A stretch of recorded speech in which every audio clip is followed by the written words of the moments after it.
قطاع الاتصالات وتكنولوجيا المعلومات إنجازات ضخمة في العشر سنوات اللي فاتت في عهد الرئيس عبد الفتاح السيسي، حيث أثمرت الجهود والتي تبذلها الدولة لبناء مصر رقمية عن تنفيذ عدد كبير من المشروعات اللي بتستهدف التحول الرقمي في كافة المجالات وجذب الاستثمارات الأجنبية وبناء القدرات الرقمية وتحفيز الإبداع التكنولوجي وريادة الأعمال وكذلك توطين صناعة الإلكترونيات. عن إنجازات الدولة المصرية في مجال الرقمنة والتحول الرقمي منورني ومشرفني أستاذ دكتور عبد الوهاب غنيم، نائب رئيس الاتحاد العربي للتحول الرقمي التابع لمجلس الوحدة الاقتصادية بجامعة الدول العربية. أهلا وسهلا بحضرتك يا فندم. أهلا وسهلا بحضرتك. منصة مصر الرقمية والمجهود الكبير اللي موجود فيها يا دكتور، وإضافة مراحل جديدة كل شوية بيضيفوا مراحل عشان يوفر مجهود على المواطنين، وتقديم خدمات الرقمية مبنية على التوقيع الإلكتروني كمان ده الحديث والأحدث من خلال العمل على دمج تقنية التوقيع الإلكتروني مع مختلف التطبيقات الإلكترونية في الجهات الحكومية. سؤالي بقى، أهمية منصة مصر الرقمية وإزاي أثرت المنصة دي على جودة الحياة بالنسبة لينا يا فندم؟ صح، الكلام اللي حضرتك قلتيه ده كله جميل، لكن هي منصة مصر الرقمية دي كانت آخر مرحلة. يعني احنا نبدأ القصة من أولها. يعني احنا في مصر تعتبر الدولة التكنولوجية الأولى في المنطقة العربية والشرق الأوسط. احنا بدأنا في مجالات إدخال الكمبيوترز من الخمسينات وتطورنا، لكن جينا في فترة من الفترات، فترات الخريف العربي والحتة دي، وقفنا شوية، واخد بال حضرتك، لكن بعديها انطلقنا تاني. يعني احنا الحقيقة الطفرات الكبيرة اللي مرت عندنا بقى من دلوقتي منذ أن أطلق فخامة الرئيس عبد الفتاح السيسي مبادرة مصر الرقمية والتحول الرقمي للحكومة المصرية، ودي مرحلة اتصرف عليها أكتر من 200 مليار جنيه. طيب تمت على ايه؟ على عدة محاور. كان المحور الاولاني عندنا لازم اطور البنية التحتية الرقمية. طيب ليه بطور البنية التحتية الرقمية؟ لان العالم كله بيتواصل معانا عبر شبكة الانترنت، ومش بس كده، احنا النهاردة خلال مثلا ازمة كوفيد 19 لما التعليم والوقف وبدأ يظهر التعليم عن بعد والعمل عن بعد، بقى محتاجين انترنت فائق السرعة. طيب احنا في الفترة دي مصر دولة عتيقة غير دول كتيرة في المنطقة حديثة. الدول الحديثة لما دخلت نظم الاتصالات عندها دخلته على طول بكابلات من الألياف الضوئية وموجات عبر الأقمار الصناعية الأحدث. ده الدول اللي عمرها عشرات السنين، لكن مصر دولة من الدول العتيقة. احنا عندنا مجالات الاتصالات أيام ما كان في تلغراف من 1800 وشوية وتليفونات قديمة، فاحنا كان عندنا في العالم كله كانت كابلات نحاسية. فانت علشان تطوري سرعة الانترنت كان لازم تستبدلي الكابلات النحاسية على مستوى ربوع مصر والمدن والمحافظات مع بعض والجهات الحكومية كمباني مع بعض. كان لازم تفحتي في الأرض وتسحبي الكابلات النحاسية وتحطي مكانها كابلات من الألياف الضوئية، والمرحلة دي خدت لها على الأقل سنة ونص وضخ فيها مليارات. طب نتيجتها ايه بقى في هذا الكلام؟ كان عندنا سرعة الانترنت 5 ميجا بت بير سكند، النهاردة سرعة الانترنت في مصر 62 ميجا بت بير سكند، يعني حوالي 12 ضعف. وعلى فكرة بقينا في سرعة الانترنت الثابت في البيوت وفي الشركات رقم 1 في أفريقيا أعلى سرعة، وده إنجاز كبير جدا جدا جدا. دي أول نقطة. طب هل إحنا اكتفينا بكده؟ لا. طب في نفس التوازي، على فكرة مصر لما بتمشي في مشاريع أو فلسفة القيادة السياسية ما بمشيش في مشروع تخلص مرحلة ثم أدخل مرحلة، كلها ماشية بالتوازي. وده كويس يا فندم عشان أوفر وقت وبضخ فلوس واستثمارات. لكن المشروع اللي بياخد 10 سنين بخلصه في 3 سنين في سنتين، لأن ماشي كله بالتوازي. طب دي خلصت المرحلة الأولى. طب بنفس التوازي كان عندنا الجهات الحكومية أكتر من 100 جهة، كل جهة عندها نظام كمبيوتر خاص بيها ومركز معلومات خاص بيها وقواعد معلومات خاصة بيها، وأنشئت في حقب مختلفة، اللي دخل من 10 سنين واللي 20 سنة واللي 30 سنة. تكنولوجيات مختلفة، أنظمة مختلفة. لما جت الحكومة تعمل التحول الرقمي على مستوى الدولة كلها، جم يربطوهم مع بعض، مش عايزين يتربطوا. ليه؟ التكنولوجيات مختلفة، وما كانوش عاملين في وقتهم من 20 سنة و15 سنة إن في يوم ما هرتبط مع بعض. وده خد جهد كبير جدا من الحكومة علشان تربط أكتر من 100 قاعدة بيانات متناثرة غير متكاملة غير محدثة البيانات بالشكل الكافي، عشان أربطهم في قاعدة بيانات واحدة كبيرة مؤمنة موثقة محدثة. دي خدت لها برضو أكتر من سنة ونص. طيب، يبقى أنا حسنت البنية التحتية رقم واحد، محور الأولاني، وحدت قواعد البيانات وعملت وحدة قاعدة بيانات كبيرة. طب قاعدة البيانات دي هشغلها، ما أنا عندي أكتر من 100 مركز معلومات صغيرين متنطورين في الوزارات والمحليات. كان لازم أعمل لها ما يليق بيها من مركز معلومات ضخم موحد للدولة. فأنشأنا أكبر مركز معلومات في أفريقيا في العاصمة الإدارية الجديدة، في مبنى تحت عمق الأرض 19 متر، مؤمن ضد الزلازل والبراكين والكوارث الطبيعية وغير الطبيعية، ومؤمن ضد الهجمات السيبرانية الخارجية. وده الأهم، لأن ما بيحصلش في مصر العواصف والبراكين، يعني الحمد لله. الرئيس أطلق عليه عقل مصر. ده لوحده، المركز ده كمركز وحيد كلف حوالي 16 مليار جنيه. طب واحد يقول لي طب ما كنا أولى بحاجات تانية؟ ما هو أنت لازم تبني نفسك رقميا عشان تجابه العالم. طيب، هل احنا عملنا المركز ده بس؟ لا، عملنا مركز زيه بالظبط، بنقول عليه باك اب احتياطي في مكان ما حدش يعرف مكانه، الصحراء الغربية، في الشرقية، فين بالظبط. المهم برضه بيتكلف نفس التكلفة ونفس قواعد البيانات، الاتنين بيشتغلوا بالتوازي. طب واحد يقول لي التكلفة دي عشان لأي كوارث طبيعية أو حاجة غير محسوبة يقف المركز الرئيسي، الخدمات لا تتوقف، يبقى شغالين على المركز الاحتياطي. وعلى فكرة المراكز دي بيبقى ليها أجيال، احنا واخدين أعلى جيل فيهم، وبقى ليهم أكتر من مصدر تيار كهربائي جاي محدش عارف مساراتهم، بحيث ده للتأمين، لمزيد من التأمين. وعليهم كمان حتى لو كل مراكز التيار الكهربائي اللي جايه لهم قطعت، بيشتغل بجنريتورز ونظم بطاريات. العملية عملية صعبة جدا ومكلفة جدا، واحنا اشتغلنا على احدث تكنولوجيات في العصر. طيب انا دفعت كل المصاريف دي، انا ما كملتش على فكرة، انا عارفه، انا بس في الثلاث نقاط دول لسه هرجع لهم. لكن احنا دفعنا كل ده علشان بس نجابه العالم؟ لا، عشان خدمة المواطن. احنا في النهاية انا بعمل ده كله ليه؟ عشان اخلي بناء مصر الرقمية، المواطن بدل ما بينزل كل ما يكون عايز خدمة يروح يقف في مصلحة حكومية طوابير ويدفع ويكون واخد اجازة من شغله او متغيب من الشغل وملايين لا، لما يرجع نهاية يومه في شغله في البيت. الحكومة هنا بقت حكومة تشاركية، تشتغل 24 ساعة 7 أيام في الأسبوع. فمش محتاج بقى تروح المصلحة تقول والله أصل النهاردة الخميس بكرة قافلين، لا، حتى يوم الجمعة تقدر تفتح اللابتوب بتاعك، تقدر تفتح الموبايل بتاعك وتدخل تاخد خدماتك وتدفع رقميا. تسمحي لي أكمل؟ احنا خلصنا 3 محاور، نخش على الرابع. طيب، لما أنشأت مركز معلومات، في ناس كتير طب مركز معلومات هيفيدني في إيه؟ فين بقى اللينك، الوصلة ما بين مركز المعلومات والمواطن؟ أنشأنا منصة مصر الرقمية، هي دي حلقة الوصل ما بين المواطن وما بين قاعدة البيانات اللي في العاصمة الإدارية الجديدة. طيب، بس قبل ما أعمل حلقة الوصل دي، أنا عايز أقدم إيه للمواطن من خدمات؟ لما تيجي الحكومة أو أي حكومة في الدنيا تيجي تشوف الخدمات في المواطنين في مصر وغير مصر، خدمات للتموين وخدمات للمرور وخدمات للشهر العقاري والتعليم والصحة والمحليات والتراخيص الأراضي، مش كده ولا لا؟ ده في الدول كلها كده. فالحكومات كلها عندها أكثر عدة آلاف من الخدمات. أنا كواحد متخصص لما بنيجي نعمل الكلام ده، وأنا اشتغلت فيه في دول كتيرة، ما بندخلش فيهم كلهم مرة واحدة.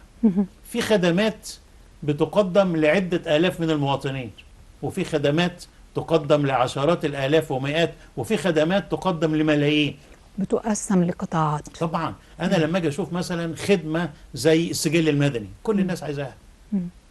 خدمة زي تجديد السيارات ورخص السيارات ورخص القيادة، كل الناس عايزاها. خدمات الشهر العقاري ناس كتير، فاحنا بنصنف الخدمات بقى ونيجي نحط لهم أولويات. أنا كحكومة عايز أرضي غالبية الشعب، فأخد الخدمات الأكثر شيوعا. فالحكومة بتعمل ايه بقى؟ برضو الخدمات كان عندنا الخدمات على فكرة مرتبطة بقوانين وإجراءات ولوائح تنفيذية، وكان زمان الخدمات اللي اتعملت من 40 سنة عشان أقف طابور، ده مكتوب في القانون كده، لازم تقف طابور تجيب، يعني مش بمعنى كده لازم تملى النموذج ده ثم تدفع كذا ثم يعتمد من كذا والدمغة وطبعا وفيها دمغة وفيها كده. الكلام ده كله بقى عملنا حاجة جديدة اسمها إعادة هندسة الإجراءات. الإجراءات اللي كانت في القوانين القديمة دي كلها لغيناها عشان نخليها في خطوة واحدة. أنا دلوقتي مش هتعامل مع شباك وحد مراجع وراه وحد بيمضي وحد بيعتمد وحد بيختم، لا، ده أنا هتعامل مع الكمبيوتر بس، فمش هتعامل مع بشر. فعلى طول بتعامل مع الكمبيوتر من خلال خطوة واحدة. أولا إيه؟ الكمبيوتر بيتعامل مع قاعدة البيانات، قاعدة البيانات فيها بياناتي كمواطن. طب وإيه مفتاحي؟ يعني الكمبيوتر يميز مثلا الأستاذة دعاء ولا عبد الوهاب عن إيه؟ رقمك القومي غير رقمي القومي. فإحنا بنختار بقى هنا حاجة إيه؟ بنقول عليها كي، المفتاح بتاع الشخص، المفتاح بتاع بيانات الشخص. ولازم المفتاح ده يكون لا يتكرر.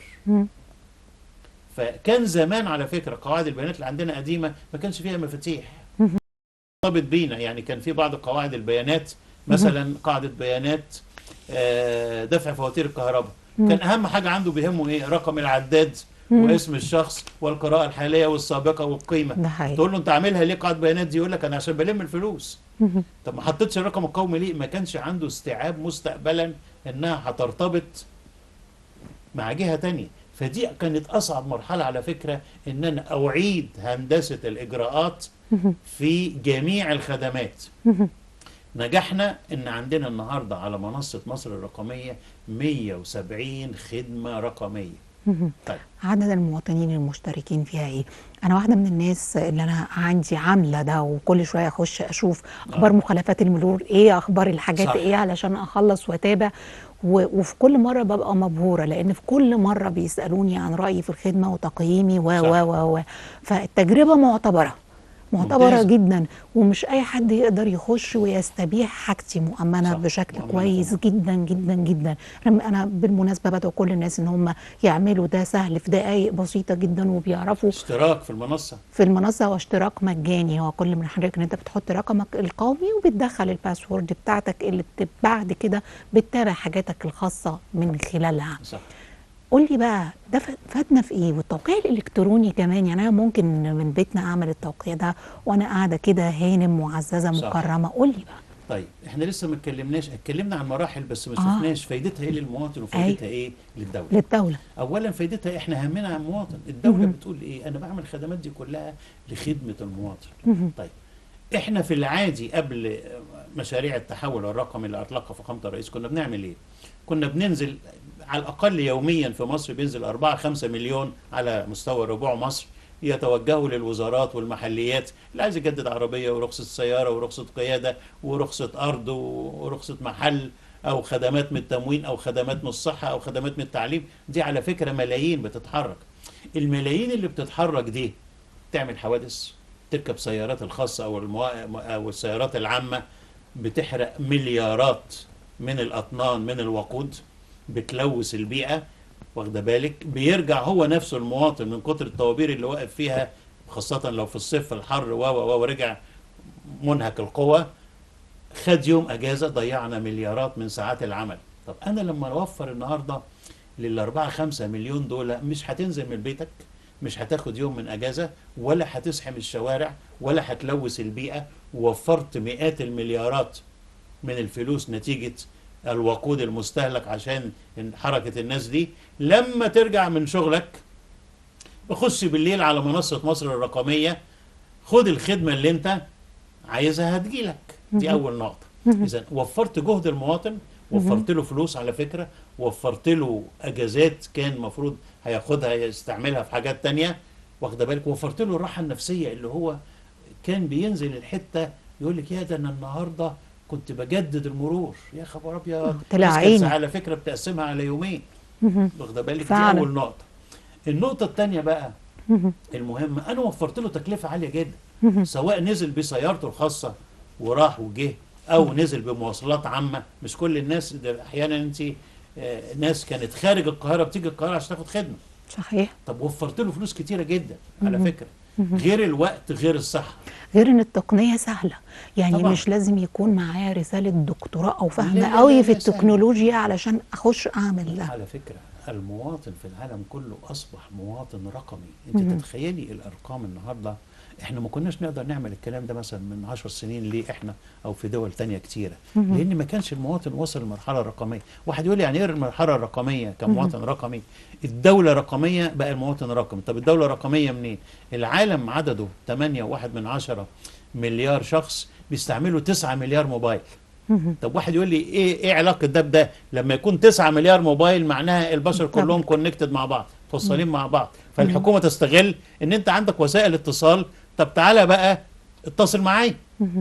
امال بيقولوا لنا ده الحاجات دي عشان نبقى مراقبين طول الوقت. لا انا ما كملتش الحته دي. لا لا طبعا أرجوك. مراقبين. لا ما الواحد ما ياخدش الجانب اللي يعني اللي فيه شبهه. ما السكينه ممكن اقطع بيها خضار وسلطه في المطبخ، وممكن واحد يعور نفسه بيها. طيب ال 8.1 مليار دول اللي معاهم 9 مليار موبايل، 5 مليار منهم مشتركين في الانترنت. اذا انا ضامن اكتر من 60% من البشر اقدر اخليهم كونكتد مع الحكومه. ومش بس من الانترنت، حوالي 5 مليار تقريبا متواصلين بالتواصل الاجتماعي. التواصل الاجتماعي مش عشان احنا بس نتواصل مع بعض، عشان كمان الحكومات والشركات تتواصل معانا. اذا المواطن على مستوى العالم بقى مواطن رقمي. طب احنا في مصر، احنا 111 مليون مشتركين في شبكات المحمول، حوالي 105 مليون مشتركين في شبكة الانترنت في مصر، اكتر من 80 مليون. اذا ما يقرب من 80% من الشعب المصري متوصل بالانترنت. طب ليه بقى الحكومة خلاص اهي، لو ما كانش انا عندي 80 مليون مشترك في الانترنت ما كنتش هقدر اعمل حكومة الكترونية او تحول رقمي. طيب دي نقطة. النقطة الاهم بقى كمان، الحكومة استفادت ايه؟ اولا الحكومة في هذه المرحلة خلت الدفع رقمي، الدفع الكتروني. الدفع الالكتروني ده قضى على جزء كبير من منظومة الفساد في مصر وفي العالم كله. الاقتصاد الموازي. ليه؟ أنا فصلت التعامل ما بين مقدم الخدمة ومتلقي الخدمة. أنا الأول كنت بروح على واحد في شباك، واخده بالك، كان ممكن يكون في شبهة، مش كل الناس طبعا، لا شبهة. اكيد. الشاي، ممكن كنت عشان أدفع نديله مثلا الشاي خدمة بتاعه. 95 جنيه أديله ال 100 جنيه، ما عنديش فكة. طب أنا لا، النهارده بدفع الخدمة، لو الكمبيوتر قال لي 95 جنيه و20 قرش، بدفع بالمليم. بالظبط كما هي بالبطاقة البنكية. طب ما عنديش بطاقة بنكية، بدفع من خلال أي وسيلة دفع إلكترونية أخرى. في مصر على فكرة بقى في بوابات دفع إلكتروني خاصة كتيرة جدا، وكلهم ميزتهم منتشرين في القرى والريف. حتى أي كشك في الشارع النهاردة بيبيع مشروبات وبيبيع بسكويتات، بتلاقي عنده مكنه كده اسمها بوينت اوف سيل او نقطه بيع متوصله. حتى اللي واقف ده على فكره ممكن ما يكونش متعلم خالص، بس عرف يخليكي تدفعي اي فاتوره او تدفعي اي حاجه. دي نقطه مهمه جدا. طبعا. طب يبقى انا سهلت على المواطن، وفرت له فلوس في التنقلات والمجهود، وفرت له فلوس انه بيدفع بالظبط المبلغ اللي هو عايزه وبياخد الخدمه في نفس اللحظه. فادت الحكومه في ايه تاني كمان؟ رفعت نسبتنا في الشمول المالي. ما دي نسبة عالمية.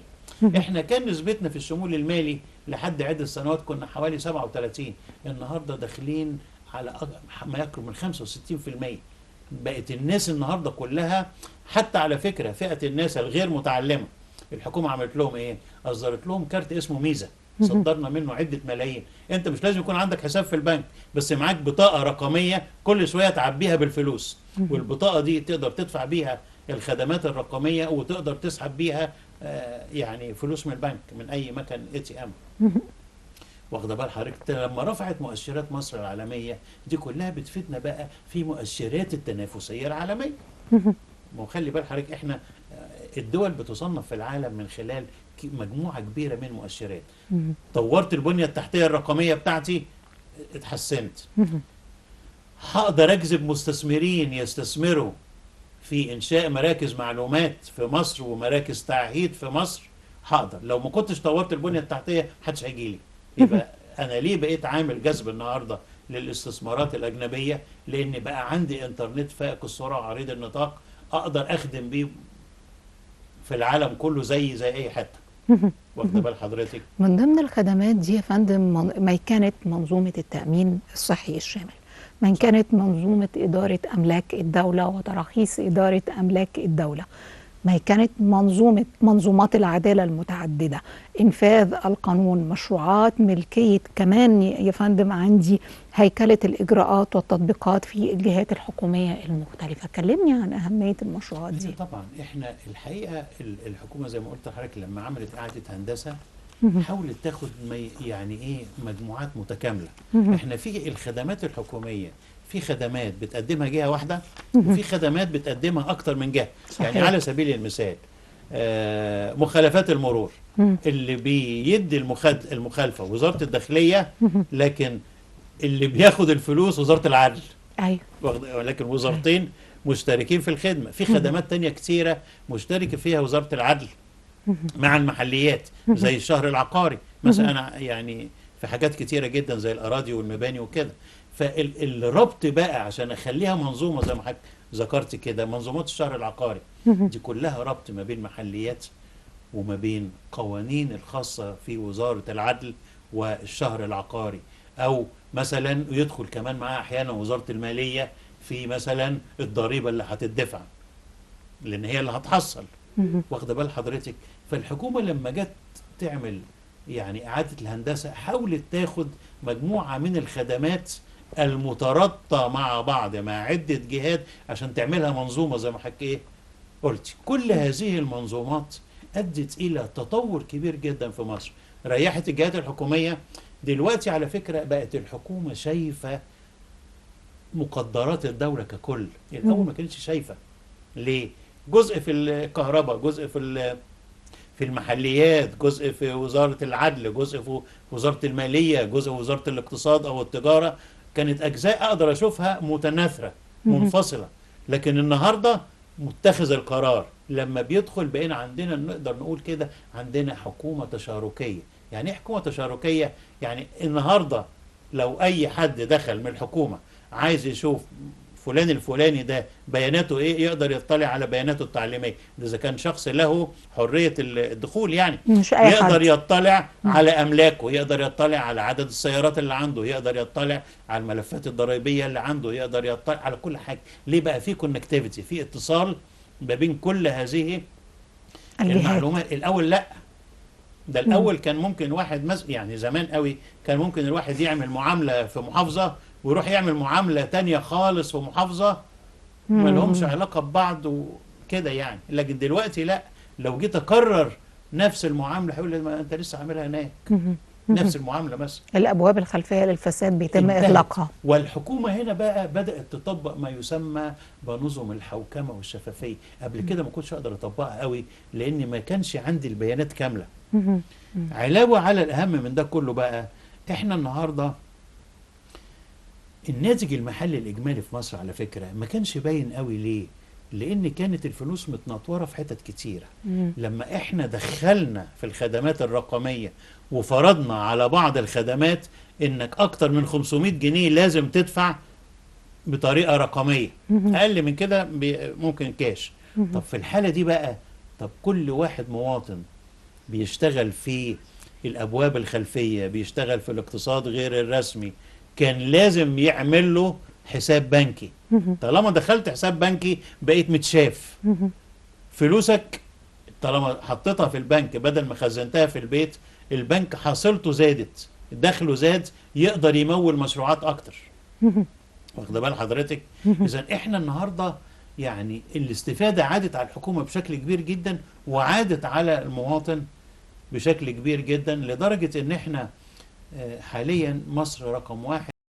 صعب، احنا كنا دايما في المركز الثالث الرابع. كانت نيجيريا وجنوب افريقيا لا احنا عدينا بتسبقنا يعني. نيجيريا بقت رقم 2، جنوب افريقيا بقت 3. طب ما ينفعش حضرتك تكون موجود معايا وما سألش عن دخول مصر عصر الفضاء من خلال إنشاء وكالة الفضاء المصرية؟ طبعا على فكرة ده بيكمل بعضه كله. تمام. أولا الدول الكبرى زي ما يكون ليها مقدرات عسكرية واقتصادية واجتماعية كقوة شاملة في الأرض، لازم يكون ليها مقدرات في الفضاء.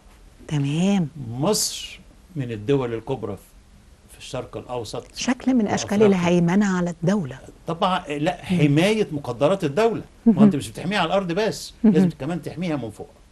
أولا مصر أول دولة في أفريقيا والوطن العربي أطلقت قمر الصناعي من أكثر من 25 سنة، نايل سات، اللي احنا على الأقل في بيوتنا عارفين بتبص عليه القنوات الفضائية وغيرها، غير الاتصالات وغيرها. احنا عندنا مجموعة من الأجيال من نايل سات 1 والجيل الثاني والجيل الثالث. طيب أطلقنا أقمار خاصة بالاستشعار عن بعد والبحث العلمي. واحد يقول لي استشعار عن بعد نستفيد منها إيه؟ دي أقمار الصناعية دي طلعنا منها مجموعات مع الاتحاد، مع روسيا واتحاد، ومجموعة من مع اليابان.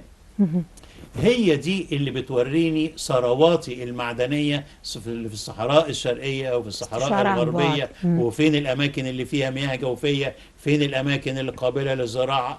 يبقى استغلال أمثل للموارد بتاعتي. جداً. تنوع التعاون، في تعاون روسي، في تعاون صيني، فرنسي وياباني. فرنسي وصيني وياباني. كلمني التنوع في الخبرات ده بيفيدني. احنا على إيه؟ فكرة احنا تعلمنا من عبر السنين. كنا فترة مع أمريكا، فترة مع الاتحاد السوفيتي. النهاردة القيادة السياسية عندها وعي كافي ان احنا بننوع جميع مصادرنا، على منفتحين على كل دول العالم، بحيث لا قدر الله ساءت العلاقة مع طرف ما، عندك الأطراف البديلة. طيب احنا بقى طلعنا أقمار صناعية مختلفة المجالات. آخر قمر صناعي كان مهم طلعناه القمر الصناعي طيبة 1 للاتصالات والإنترنت فائق السرعة عريض النطاق، عشان يحمي منظومة مصر الرقمية ويربط الأطراف المحافظات الحدودية.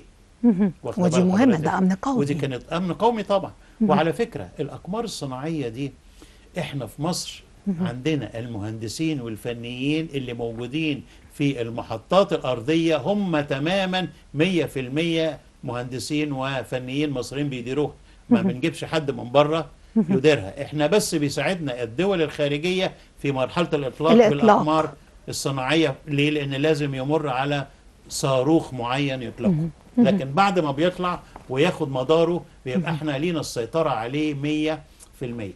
طيب هنا بقى برضو لازم نوعي المشاهدين الكرام. أيوة. الأقمار الصناعية دي بتطلع على ارتفاعات ممكن تصل إلى 500 كيلو فوق. 500 كيلو يعني زي من هنا للأقصر مثلا، بس فوق. طيب الأرض على فكرة حواليها غلاف جوي عجيب، هو اللي بيحمينا من حرارة الشمس والأشعة فوق البنفسجية. لو ما فيش الغلاف الجوي ده كانت الأرض ما كانش هيبقى عليها حياة بشرية زي الكواكب التانية. طب ليه بقى؟ المرحلة الأولى بتاعته هو بينقسم إلى 5 طبقات مختلفة، مش هنتكلم عليهم من الناحية العلمية، لكن الطبقة الأولانية دي اللي هي بتمدنا إحنا بالتنفس، أكسجين ونيتروجين وبخار المية وأكسيد الكربون وبعض الغازات الأخرى، دي اللي بتنبع الحياة على الأرض. الإنسان بيتنفس والنبات والحيوانات وكده. لو ما كانش الطبقة دي موجودة ما كانش هيبقى فيه حياة.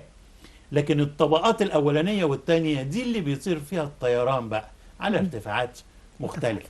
لكن الأقمار الصناعية بتطلع على ارتفاعات 300 كيلو، 400 كيلو، 500 كيلو. وعلى فكرة الارتفاعات دي في الغلاف الجوي تختلف من قارة لقارة، من دولة لدولة، من صيف لشتاء، بتكبر وتصغر، لأن دي كلها غازات، عوامل متغيرة. الأقمار الصناعية الإقليمية اللي بتغطي، مثلا احنا عندنا قمر صناعي طيبة 1 مش بيغطي مصر بس، بيغطي مصر وحوض نهر النيل. إذا ده كل ما القمر ارتفع عن سطح الأرض بيغطي منطقة جغرافية أعلى. في أقمار صناعية دولية 3 كبار قوي، كل واحد فيهم بيغطي تلت الكرة الأرضية، ده بيبقى أعلى ارتفاع.